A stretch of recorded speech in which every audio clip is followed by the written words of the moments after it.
surgem controvérsias relativamente aos problemas do batismo na fé.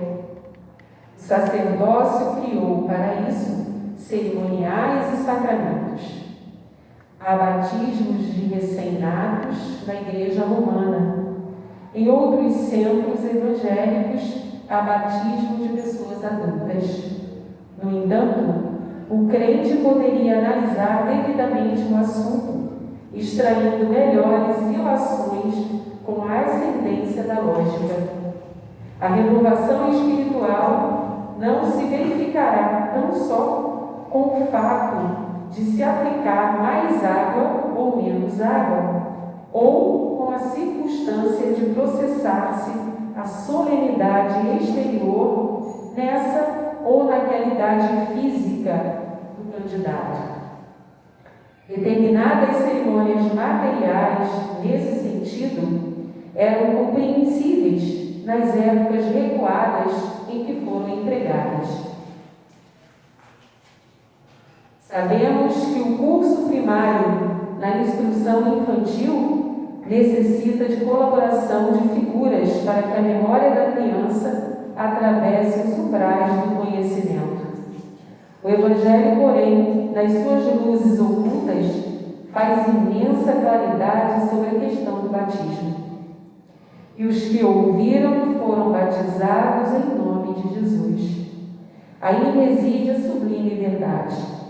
A bendita renovação da alma pertence àqueles que ouviram os ensinamentos do Mestre Divino, exercitando-lhes a prática. Muitos recebem notícias do Evangelho todos os dias, mas somente os que ouvem estarão transformados. Graças a Deus. Grande ensinamento. Senhor Jesus, nosso mestre, guia e modelo, gratidão, Senhor, por mais uma vez estarmos nessa casa, reunidos em Teu nome. Grato, Senhor, por termos sido direcionados pelos Seus benfeitores para aqui estarmos. Que possamos, Senhor, estar receptivos a essas energias amorosas que nos cercam e nos envolvem. Sabemos que os Teus filhos bem-amados chegam muito antes de nós, preparando esse ambiente para nos abraçar, para nos acolher. Possamos estar receptivos a essas energias de amor, de luz, de paz, e que possamos sair daqui muito melhores do que quando aqui adentramos, Senhor. Gratidão por todas as bênçãos, por tudo que o Senhor faz por nós.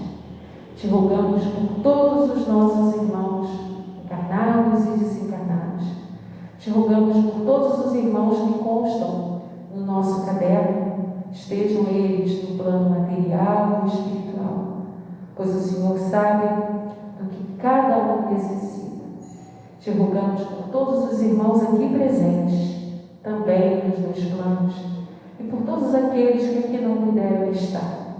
Que a força do Teu amor nos impulsione para Ti, Senhor, para que possamos, num dado momento, despertarmos de vez e seguirmos, assim como o Senhor nos exemplificou.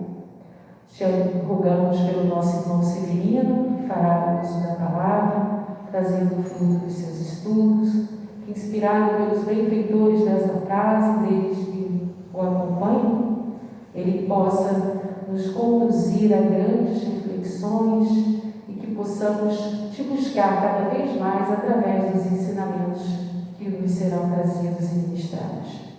Esteja conosco, Senhor, hoje, agora e sempre. Que assim seja, graças a Deus. Graças a Deus. Eu falo pouco, sabe? É verdade.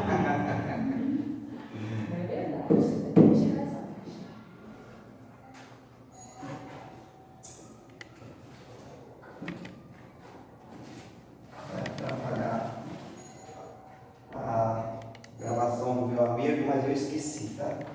Tchau. Vai dar pra gente ir, né? Bom, meus irmãos, boa noite a todos. Sempre uma satisfação quando a gente estamos reunidos para que a gente possa, estudar e cada dia mais aprender o Evangelho de Jesus com o auxílio, das nossas inteligências maiores. Esse conhecimento que toma uma abrangência incalculável. Quando nós vamos olhar para dentro do Evangelho, com a luz dos Espíritos, nós temos uma longa jornada para que a gente possa realmente se aprofundar em todos os ensinamentos que eles podem nos proporcionar. Então, que a gente possa acumular um pouquinho, o mínimo que seja, de conhecimento que eles nos proporcionam, porque esse conhecimento vai nos proporcionar o quê? Um progresso moral, um progresso espiritual e, por que não dizer, uma melhora no nosso convívio social e na nossa vida no dia a dia, quando nós começamos a dirigir as nossas vidas com a luz da espiritualidade maior. Quando em nossas ações no dia a dia, quando diante dos obstáculos a gente tem por roteiro os ensinamentos que a doutrina espírita já pode nos proporcionar. Então é uma imensa alegria, uma imensa satisfação quando nós nos reunimos para que a gente possa ir penetrando cada vez mais. Conhecendo o mínimo que a gente aprende já é um progresso.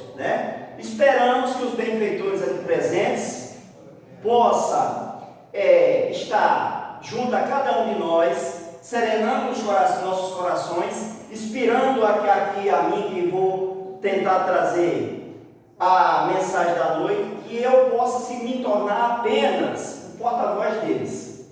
Que as palavras que sejam dirigidas da minha pessoa possam tocar o fundo do coração de cada um que aqui esteja precisando ouvir uma palavra de esclarecimento, um consolo, um conforto. Que eu seja apenas os instrumentos desses benfeitores para tocar os corações de cada um. Então com esse desejo, com essa proposta que nós vamos fazer a nossa reflexão dessa noite. Vamos falar sobre, já está aqui exposto, capítulo 4 do Evangelho segundo o Espiritismo, onde aborda esse tema: ninguém poderá ver o reino de Deus se não nascer de novo. Nós vamos dar liberdade que as pessoas que tiverem alguma dúvida pode questionar, para que a gente possa sair daqui com o maior número de esclarecimento possível. Como é que é isso? Eu não entendi bem isso. Então nós paramos e tentamos da explicação possível, que a gente já possa abranger. Então, eu acredito que durante os estudos aqui da casa aqui, já nas outras quintas estudaram as partes iniciais, que aborda em si a questão da reencarnação. Nos capítulos anteriores a esse que nós vamos abordar hoje, foi trazida as formas da reencarnação à luz do Evangelho, explicando que reencarnação está dentro dos textos bíblicos. Nós é que não tínhamos ainda os olhos de penetrar esse conhecimento, que os Espíritos vieram, colocaram os olhos no Evangelho e disseram: olha, está aqui. Só a gente não entendia com a profundidade que a gente está trazendo para vocês. Então eles vieram trazer essa questão da reencarnação. É um fato natural, um fenômeno da natureza ao qual todos nós estamos inseridos.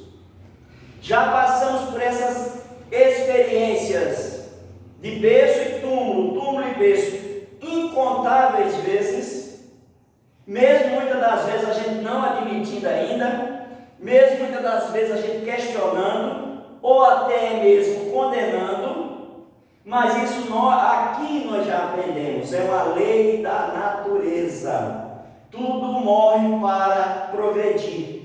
É a lei do progresso, que o processo reencarnatório se utiliza desse fenômeno para que a lei do progresso possa ter continuidade. Então nós aqui aprendemos com a doutrina espírita, não só nós encarnamos. Tudo que tem vida morre para renascer de novo. Cada qual no seu padrão, cada qual no seu nível de conhecimento e no seu nível de complexidade.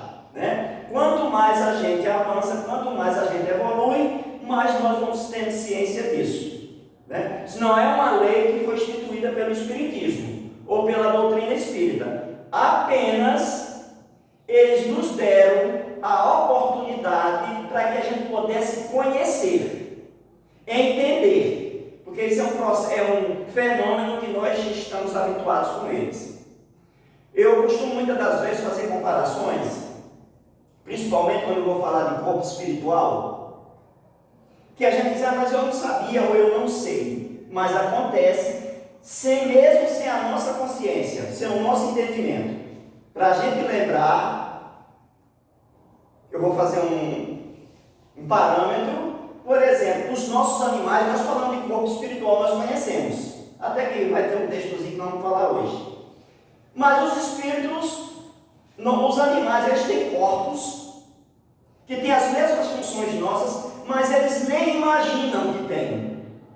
Então tem muitas coisas que acontecem conosco, seja no campo da matéria, seja no campo do espírito, que nós nem imaginamos que acontece, porque também nós estamos nessa caminhada. Então o que nós hoje já admitimos por veracidade, para muita gente ainda não é.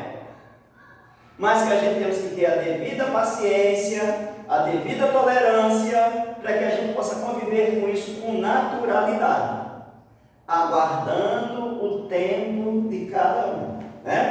Então nós vamos hoje falar, já não é mais falar da reencarnação, essa é só a introdução. Eu e Espírito São Luís, que dá essas duas mensagens, que já é a instrução dos Espíritos, que nós vamos falar hoje, aonde normalmente o livro do Evangelho segundo o Espiritismo, Kardec faz as suas reflexões e sempre no final dos capítulos ele dá sempre a voz aos Espíritos. Então nós poderíamos dizer que esses textos que nós vamos analisar hoje aqui são psicografia de Espíritos, são uma psicografia de São Luís. São Luís é aquele rei da França, né? Aquele que, em relação a Kardec, nós poderíamos dizer que ele, para Kardec, era o que Emmanuel era para o Chico.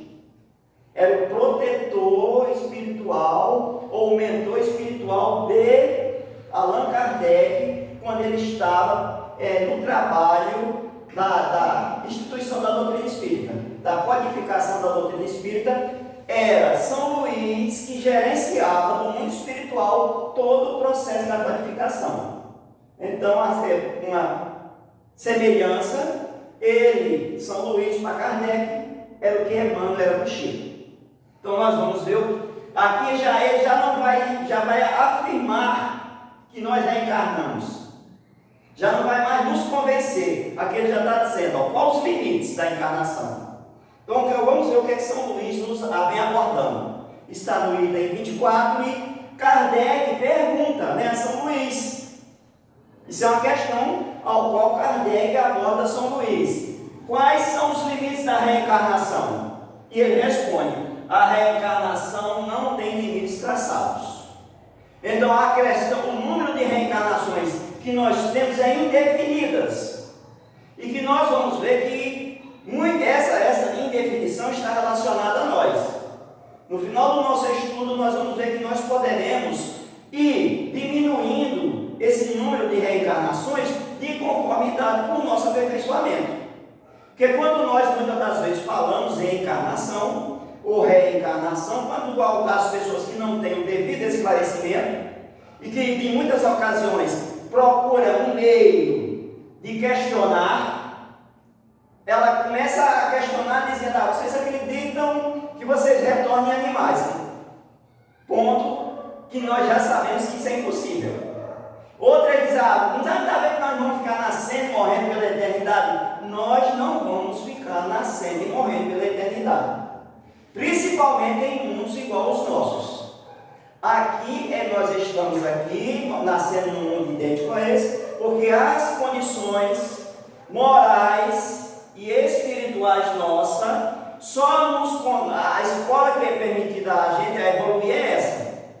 Mas nós vamos ver que tem inúmeras escolas, muito mais aperfeiçoadas do que essa que nós Então aqui nós estamos no estágio de aprimoramento para que a gente possa alcançar, né, as escolas onde nós vamos viver com menos dificuldades, com menos tragédias, com menos sofrimentos. E ele continua, aí Kardec pergunta de novo: o que limita a encarnação? São Luís, a pureza, a pureza do espírito. Quanto mais puro o espírito, menos necessário encarnar em mundos atrasados, como a terra e em corpos grosseiros. Então por aqui nós já poderemos ter ciência de que a encarnação não é só na terra. Nós encarnamos em outros mundos. Essa encarnação pode ser em mundos mais primitivos ou mundos mais avançados. O que vai nos trazer isso é a pureza do espírito, né? Eu costumo muito falar sobre, por exemplo, a gente reclamamos tanto do nosso planeta, que é um mundo de incompreensão, de injustiça, de maldades, de crimes, né? De tragédias. Mas aí eu hoje me pergunto por que é que eu ainda estou aqui. Eu já não pergunto, né? Por que esse mundo? Eu pergunto por que é que eu ainda estou aqui. Com a quantidade de mundos melhores do que esse, e nós ainda estamos aqui. Então hoje nós não podemos querer questionar a divindade porque tanta miséria. Nós temos que questionar: meu Deus, por que é que eu ainda me encontro inserido num cenário desse?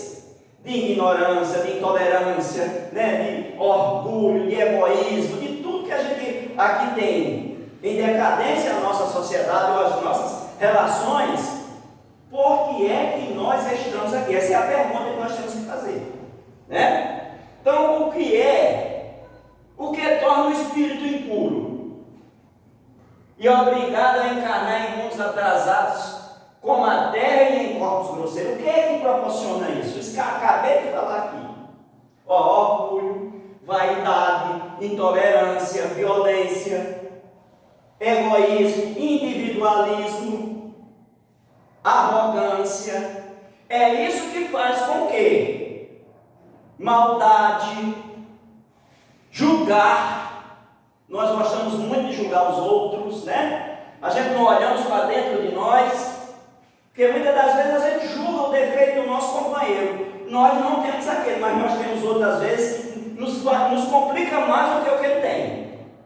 Mas a gente, na condição de achar-se juízes, nós começamos a querer colocar, até dar a quantidade da pena daquela criatura, esquecendo os nossos, né? Assim, nós temos que olhar para quê? Para os nossos. Temos que trabalhar os nossos defeitos, porque com a doutrina espírita, essa seleção, né, de defeitos e virtudes, ela se multiplica, né? Nós estamos habituados a achar que ferir a Deus é você tirar a vida do outro, é você roubar, né, é você trair. Tudo isso mas tem muito mais. Maldade fere a lei de Deus, intolerância fere a lei de Deus, né? Orgulho fere a lei de Deus, egoísmo fere as leis divinas, né? Uma série de coisas nós poderíamos. Então, todos esses sentimentos vai fazer com que o nosso espírito se torne impuro e aí tenhamos a necessidade de encarnar em mundos idênticos ao que nós estamos, com os corpos que nós temos.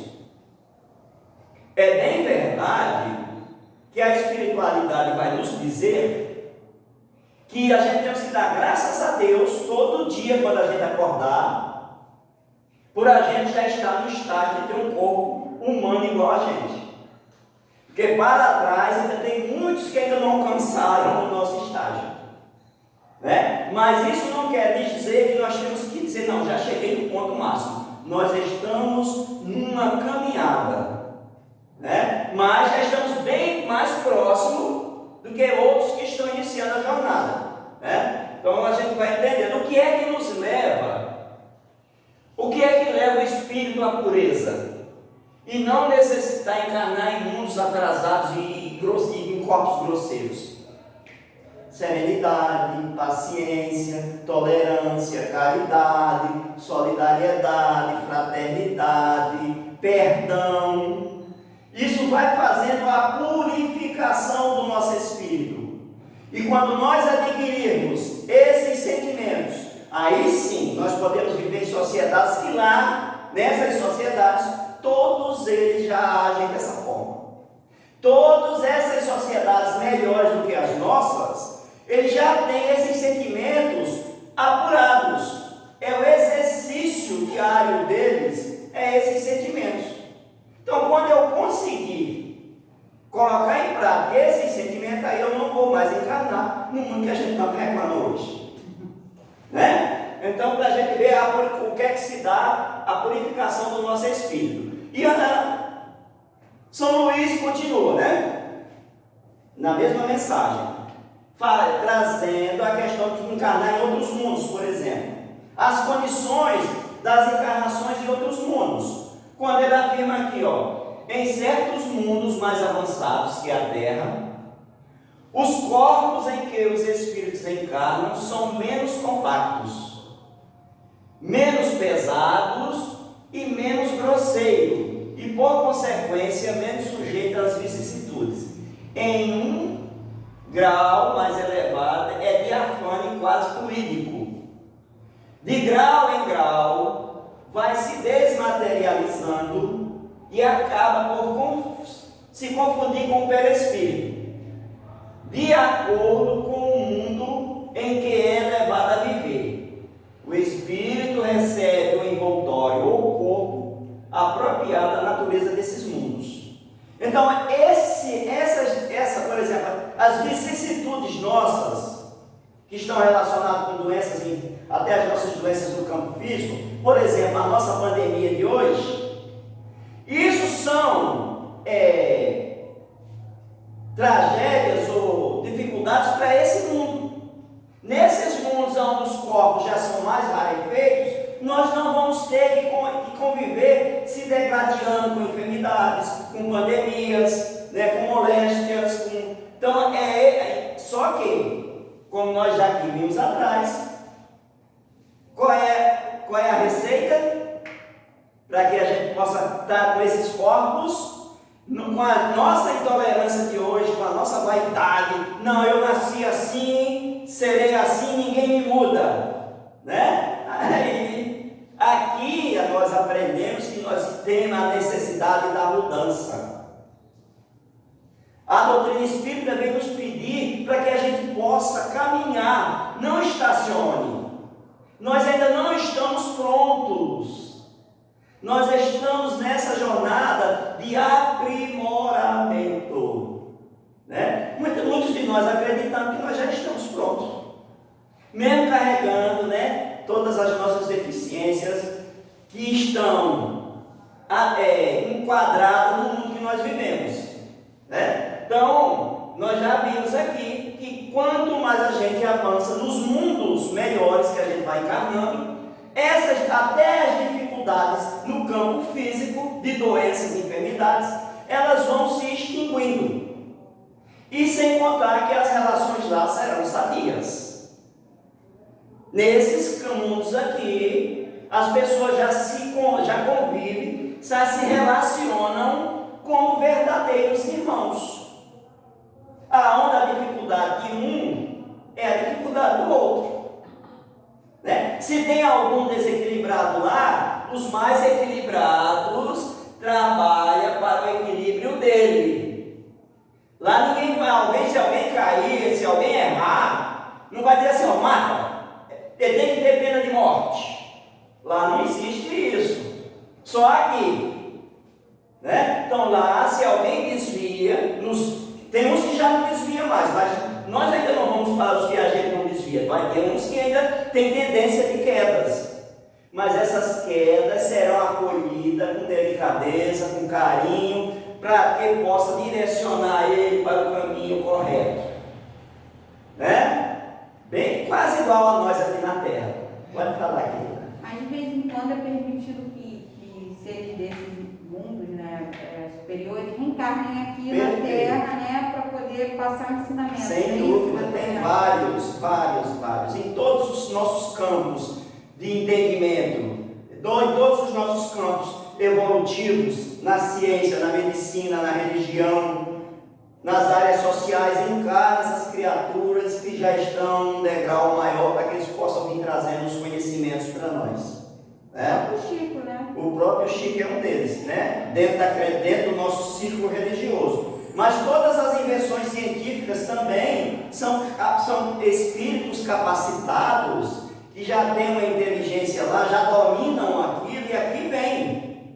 Né? Não é aleatoriamente, como muitas de nós imaginamos, porque a questão da reencarnação em si é uma fórmula mais apropriada, adequada, e eu costumo dizer, é o modelo mais democrático que o nosso Criador tem conosco.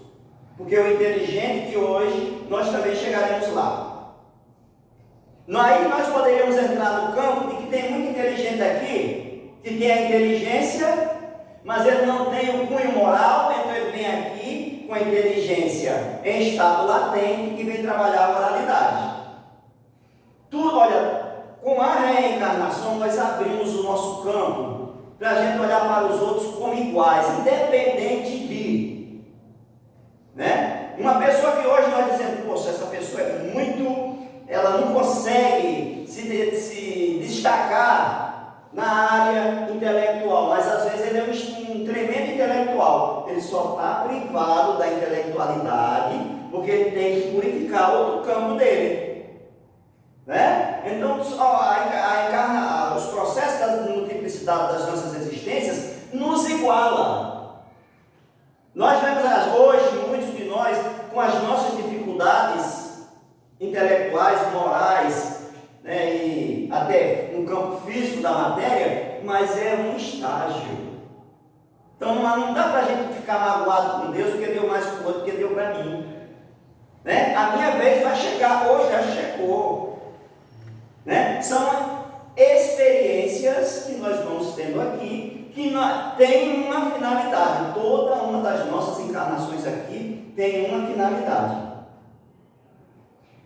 Hoje eu estava analisando, que às vezes a gente fica pensando, né? Às vezes até os mentores mesmo que ficam lá, ver se a gente desperta, né?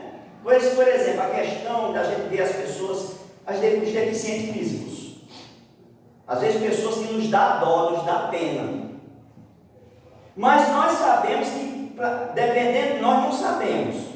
É uma das possibilidades. O benfeitor daquela criatura está dando graças a Deus, ele está na terra, naquele corpo. Que a região espiritual que ele estava era pior do que a que ele está aqui.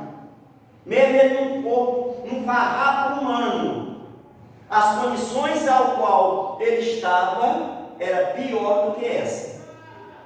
Né? Olha, nós vamos estar encontrando algumas respostas concretas para que a gente possa entender a divindade, entender suas leis, entender sua justiça, sem colocar minhoca na nossa cabeça. Né? Então nós vamos entrando nesse contexto, né? Então aqui nós vimos que nós podemos encarnar em outros mundos e eu trouxe aqui. Isso nós vamos ler na Revista Espírita de 1858, Os Habitantes de Júpiter. Né? Trouxe aqui para a gente ver como é que é já os habitantes de Júpiter. Dentro da literatura espírita, nas obras de Chico Xavier, nas obras na própria Kardec, né, nas revistas, nós poderemos já ir adentrando esses mundos já desde agora. Então, por exemplo, no livro Cartas de uma Morta, que foi psicografada pela mãe do Chico, ela narra que ela foi fazer uma visita a Saturno. E ela narra o ambiente dos habitantes de lá, a sociedade, como é que eles vivem. E ela vai dizer que eles estão muito mais avançados do que a gente. Né? Ela fala também de Marte, dos habitantes de Marte. Humberto de Campos também fala de Marte. Numa obra chamada Novas Mensagens, Humberto de Campos faz uma viagem espiritual a Marte, e ele conta também como é que é a sociedade em Marte. Nós estamos vendo os nossos astrônomos aqui, astrofísicos, né, chegando a Marte com os nossos instrumentos. Aí, nós dizemos, mas por que eles não conseguem ver essa população lá? Porque eles estão em outro padrão vibratório. Eles já estão naquele estágio de corpos mais rarefeitos. Os nossos olhos materiais não conseguem vê-los. Os nossos equipamentos científicos, por mais sofisticados que sejam, ainda não captam aquela sociedade. Mas, segundo a espiritualidade, ali tem uma sociedade muito mais harmônica, muito mais organizada do que a nossa, né? E essa aqui é Júpiter, aonde, né, nas revistas, principalmente de Allan Kardec, um dos moradores vai dizer que é Mozart, aquele, né, famoso músico nosso, tem mensagem dele nas revistas espíritas, né? E aqui nós temos uma informação de um espírito aqui, ó. Vamos ler aqui para a gente entender, olha, os habitantes de Júpiter. A superioridade de Júpiter não está somente no estado moral dos seus habitantes, está também na sua constituição física. Eis a descrição que nos foi dada desse mundo privilegiado, onde encontramos a maior parte dos homens de bem que honraram na terra por suas virtudes e talentos. Então lá, talvez seja a nossa próxima estadia, quando a gente conseguir, pelo menos, dar alguns passos à frente aqui. Porque nós também temos consciência, né? Que nós não vamos sair daqui puros para esses mundos. Nós vamos menos brutos, menos violentos, menos intolerantes, né? Mais caridosos, mas definitivamente nós não vamos ainda. Porque isso aqui também é estágio de aperfeiçoamento, né? Aí continua ele aqui, ó. A conformação do corpo é mais ou menos a mesma daqui, a fisionomia. Porém, é menos material, menos denso e de uma maior leveza específica. Enquanto rastejamos penosamente na Terra, o habitante de Júpiter transporta-se de um a outro lugar, deslizando sobre a superfície do solo, quase sem fadiga, como o pássaro no ar ou os peixes na água. Sendo mais depurada a matéria de que é formado o corpo, dissipa-se após a morte, sem ser submetida à decomposição pútrica. Ou seja, a morte lá é quase, você já não tem mais em trabalho, mais com a morte. A morte, para nós aqui, é a destruição do corpo físico. Então, se esses corpos vão começando a ser mais rarefeitos, até a morte lá não tem o mesmo sentimento que nós temos. Eles estão mais conscientes dessa realidade. Como ele está dizendo aqui, olha, a decomposição não dissipa-se após a morte, sem ser submetida à decomposição pútrica. Ou seja, esses corpos lá não tem mais decomposição de conformidade com o que nós aqui fazemos.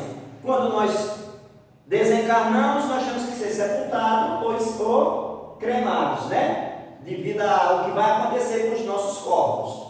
Lá não. Ali não se conhece a maioria das moléstias que nos afligem, sobretudo as que se originam dos excessos de todo gênero e da devastação das paixões.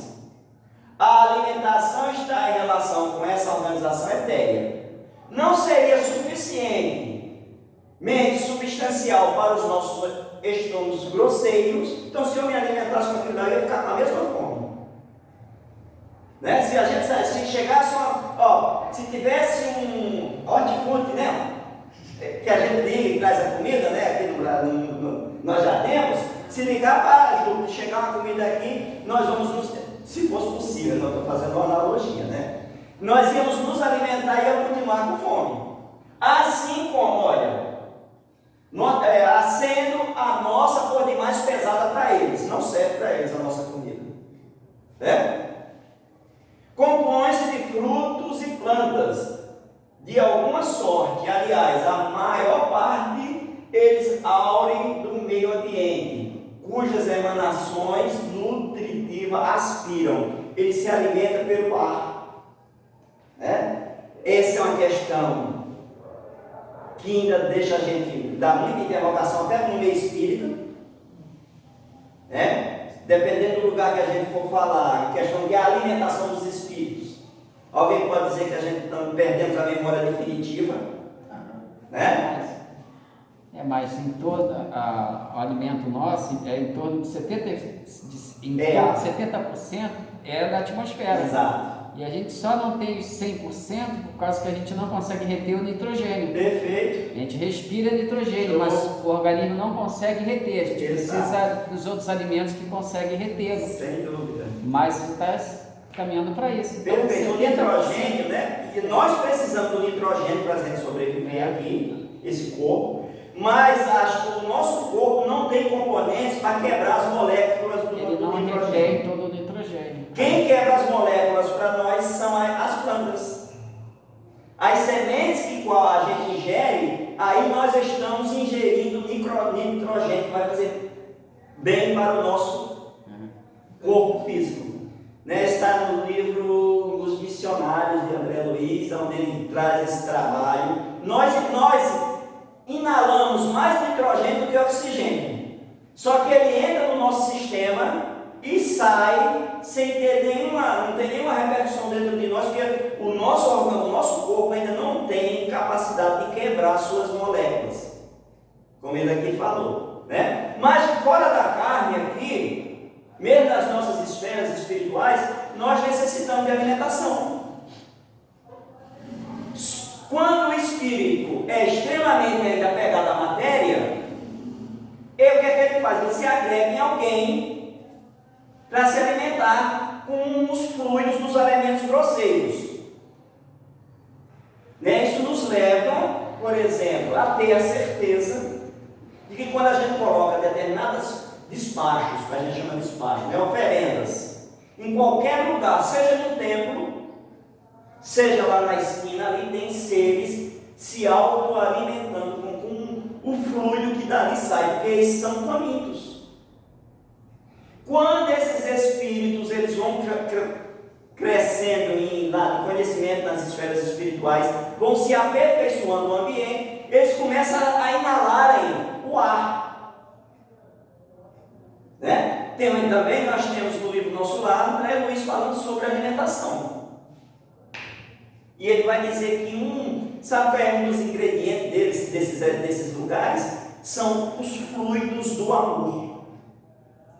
Porque nós sabemos que nós emitimos essas ondas, Então, essas relações amorosas, a gente se alimenta dele, Inconscientemente, nós alimentamos o nosso espírito com os fluidos gerados pelas nossas relações. Pode ser doentia ou pode ser sadia.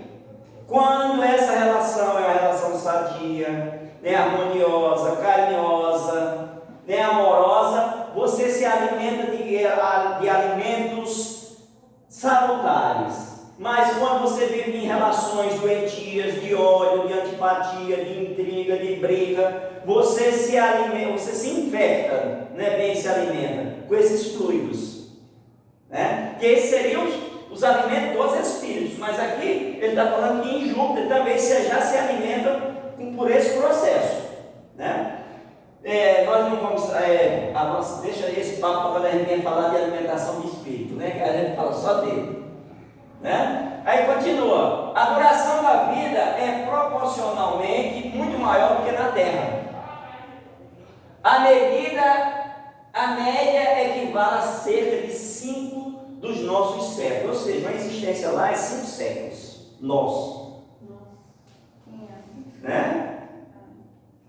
O desenvolvimento é também muito mais rápido e a infância dura apenas alguns dos nossos meses.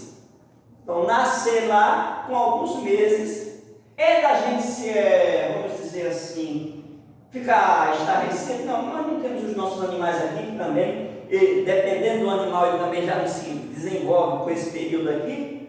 Aquela garotinha que com 2 meses falou. Exato, né? Outro dia estava dando de novo uma reportagem sobre ela. Pois é. 2 meses. Aqui fala tudo também, tem uma que fala todas as palavras também. Essa ela 2 meses falou. O pai foi brincar com ela e falou assim: papai, lembrei que eu sei falar. Aí com 5 anos ela se formou, sabia diversos idiomas. Isso Mas vamos lá. é muito evoluído, né? Eu acredito, né? É o corpo que favorece, mas eu não vou. O senhor ia perguntar alguma coisa? Eles podem regressar Como assim? aqui na Terra? Pode. Por exemplo, Mozart, a última encarnação dele foi aqui. Ele disse que lá, quando ele deu a comunicação, lá ele tem 10 anos, tinha 10 anos, aqui equivaleria a 30. A 30, exato. Né?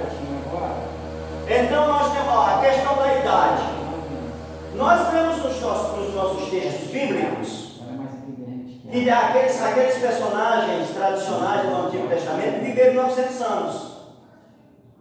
Eu até questiono aonde eu ando que esses 900 anos não foi vivido aqui na Terra, é impossível. Mas, por exemplo, ele pode ter vindo dessas regiões onde ele viveu isso.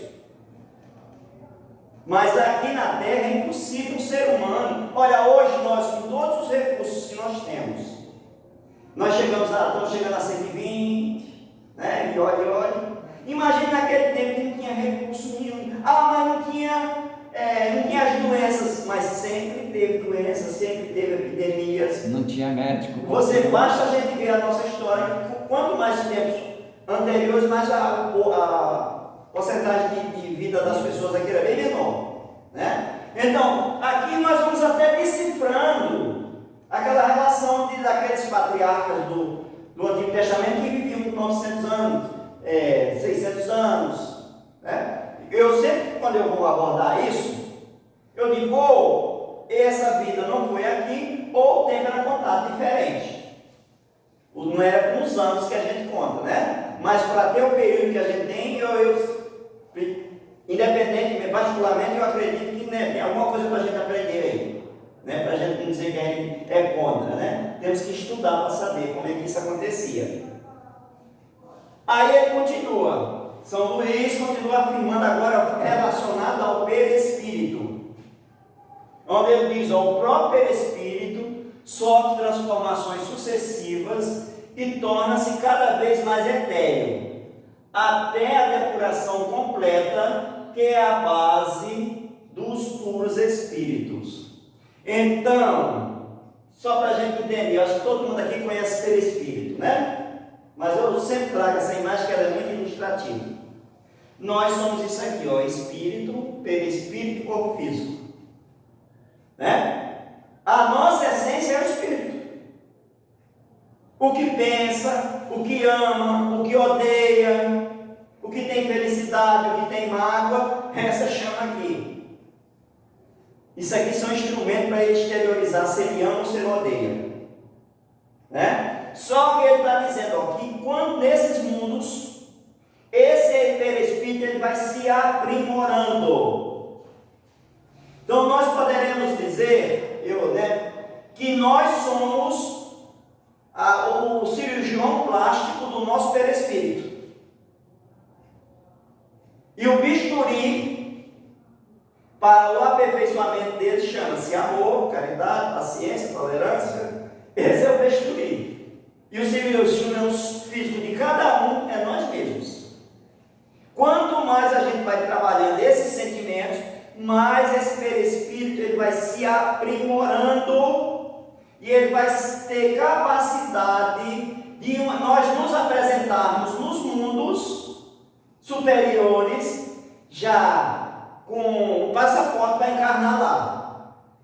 Nós poderemos dizer, olha, nosso passaporte para que a gente possa ingressar nesses mundos é o nosso perispírito.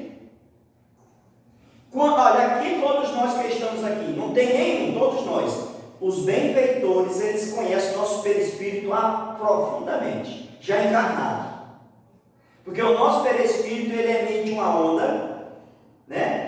Cada sentimento tem uma determinada cor, né? Então o nosso benfeitor chega aqui, não precisa eu dizer meus defeitos, nem minhas virtudes.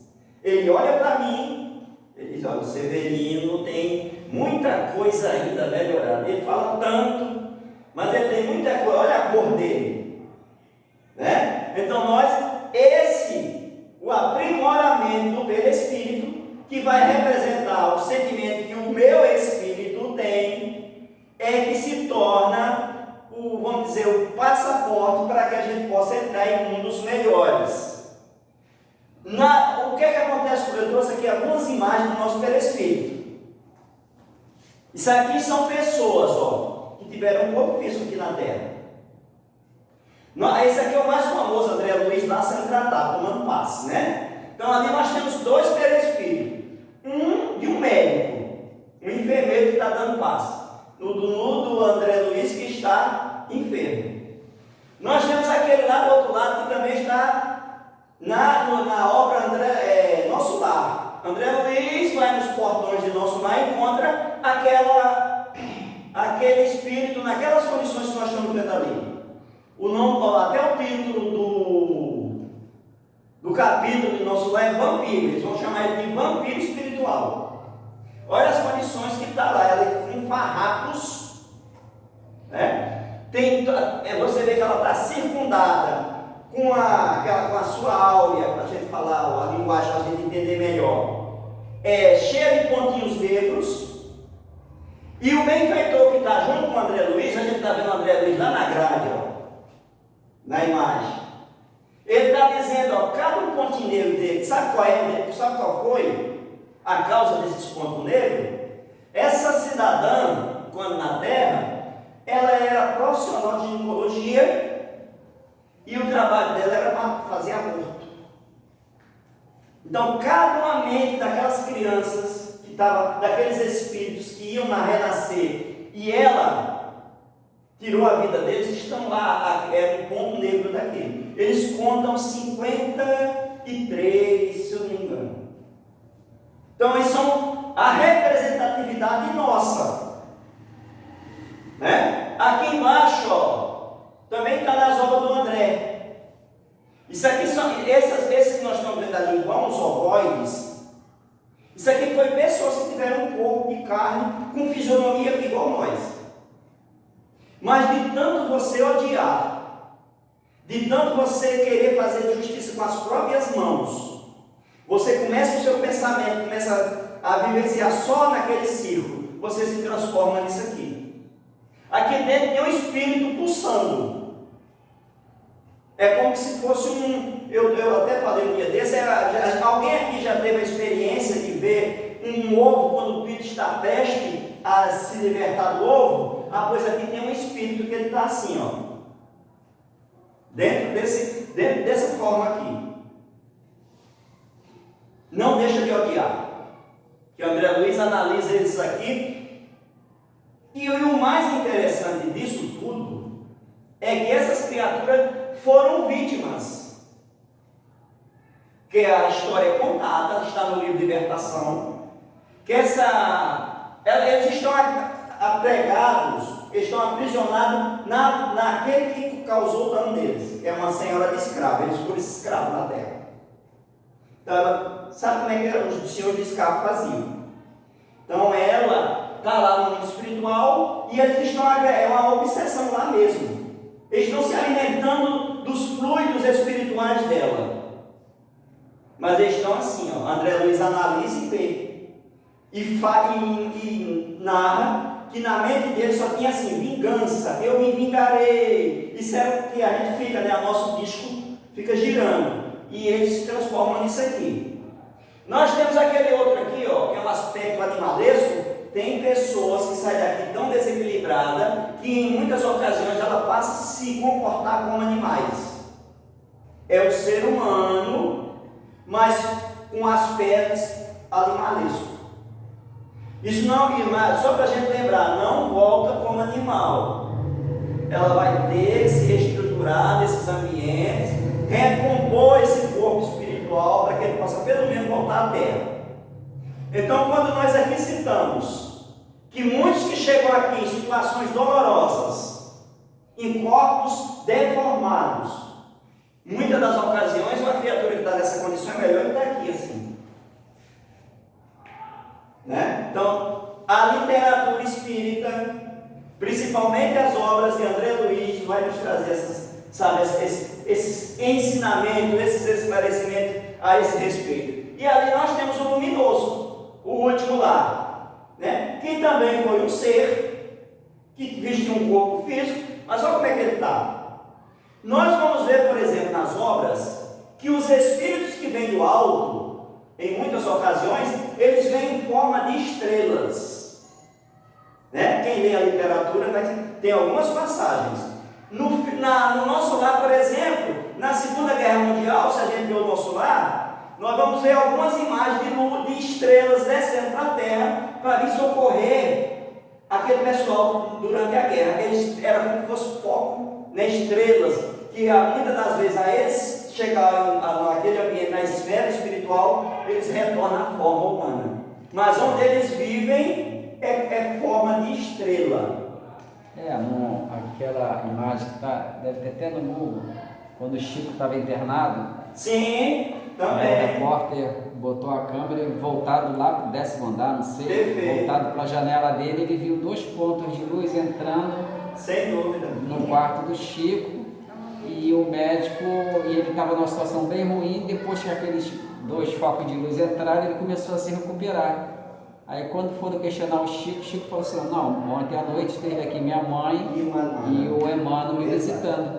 Exato. Acho que na internet deve ter. É isso aí. Então, esses que já alcançaram uma certa perfeição, eles vêm aqui ao nosso convívio, ele vem em forma de luz, né? Que o tempo já foi, a gente foi no meio do caminho.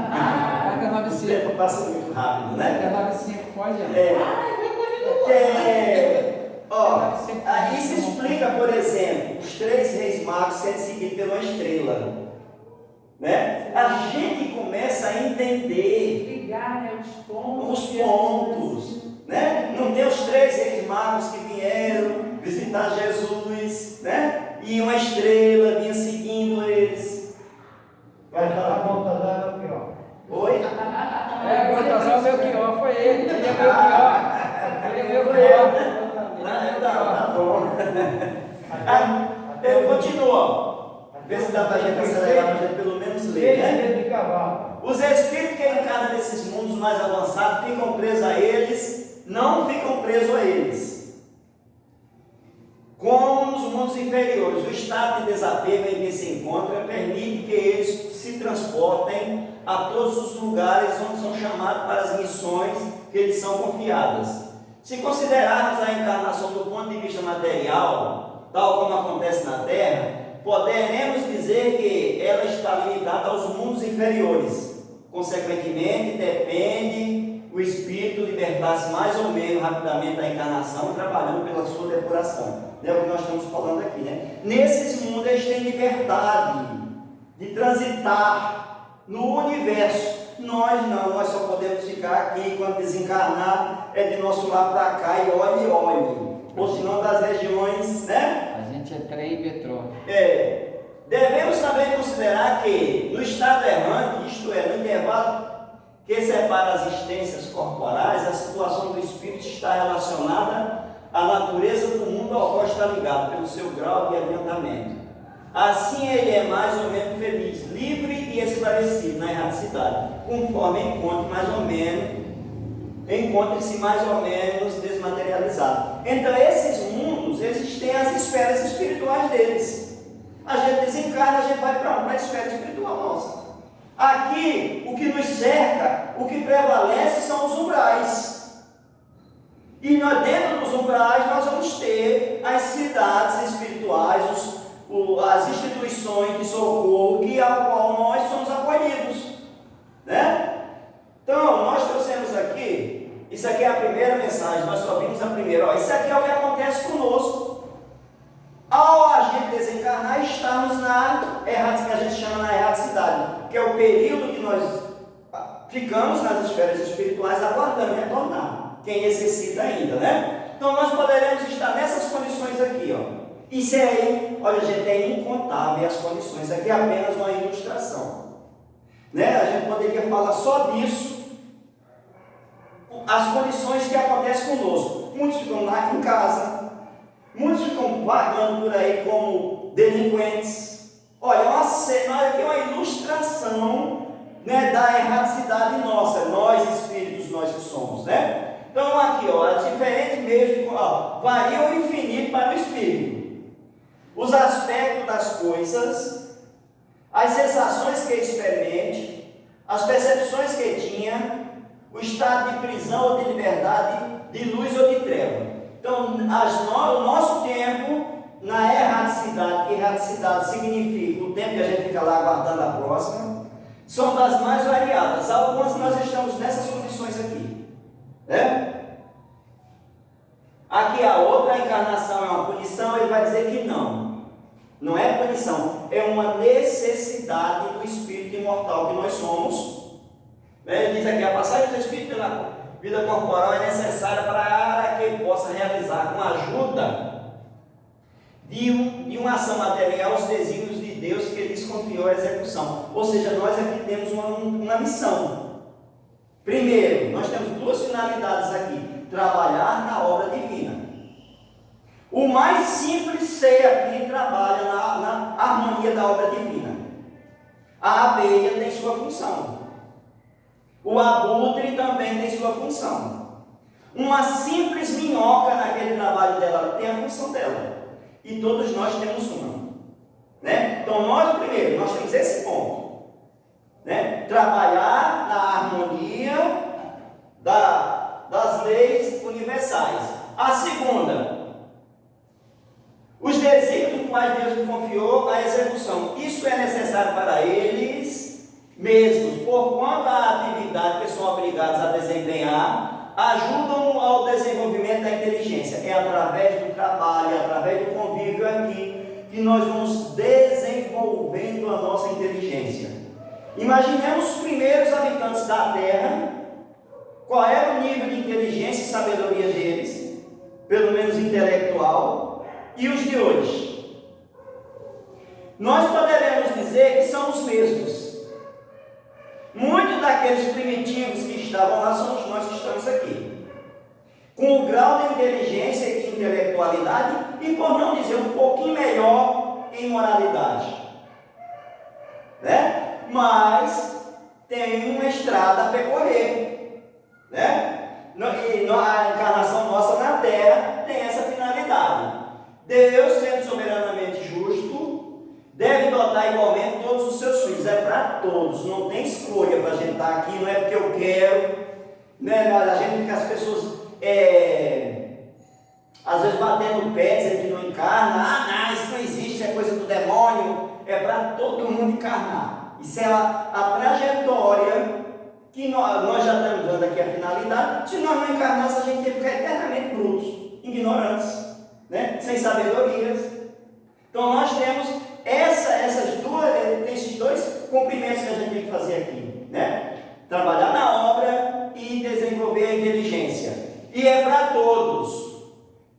Igualmente a todos. É por isso que ele dá a todos o mesmo ponto de partida, a mesma aptidão, as mesmas obrigações a cumprir e a mesma liberdade de agir. Qualquer privilégio seria uma preferência, e qualquer preferência uma injustiça, né? Então todos nós estamos inseridos. Eu costumo dizer, quando eu estou falando sobre reencarnação, que a providência divina age conosco com os teimosos, né? Acho que alguém já ouviu falar isso. Como a gente age com as nossas crianças. Às vezes a criança não quer ir para o colégio, a gente leva à força. Forçado, né? A gente leva as nossas crianças para os postos de saúde para tomar vacina, sabendo que vai doer, a injeção vai doer, mas a gente sabe que é o melhor para ele. Quando ele está com uma doença de difícil cura, nós entregamos eles aos médicos para fazer os procedimentos cirúrgicos, nós ficamos com o coração na mão, desejando que dê certo. Então a providência divina em relação a que nós retornamos aqui, muitas das vezes eles agem conosco, principalmente os teimosos e medrosos, dessa forma, né? Mas a encarnação é apenas um estado provisório para todos os espíritos. É uma tarefa que Deus lhe impõe no início de suas vidas, como primeira prova do uso que farão do seu livre-arbítrio. Aqueles que realizam essa tarefa com zelo, transpõem rapidamente e menos penosamente esses primeiros degraus da iniciação e desfrutam mais cedo do resultado do seu trabalho. Aqueles que, ao contrário, faz mau uso da liberdade que Deus lhes proporciona, retardam o seu adiantamento. É assim que, por sua obstinação, podem prolongar indefinitivamente a necessidade de reencarnarem. É aí que a reencarnação torna-se um castigo. Quando você começa a repetir, não é assim que a gente se acha. Se a gente está no colégio, que a gente passa 10 anos, não passa de série, não se a gente já começa a se tornar, né, passar como se fosse um castigo, a coisa também para nós é aqui. Mas nós já sabemos qual é. Aqui nós já temos o roteiro, né? E quando a gente começa a ter o livre-arbítrio, enquanto a gente não consegue ainda andar sozinho, eles vão nos dirigindo, como a gente dirige as nossas crianças. A gente vai crescendo em razão, em sabedoria, eles vão soltando a corda, através do livre-arbítrio, soltando a corda e nos dando responsabilidade, evidente. Então, se a gente andar no trilho, nós ultrapassaremos esses obstáculos bem mais rápido do que se a gente estacionar.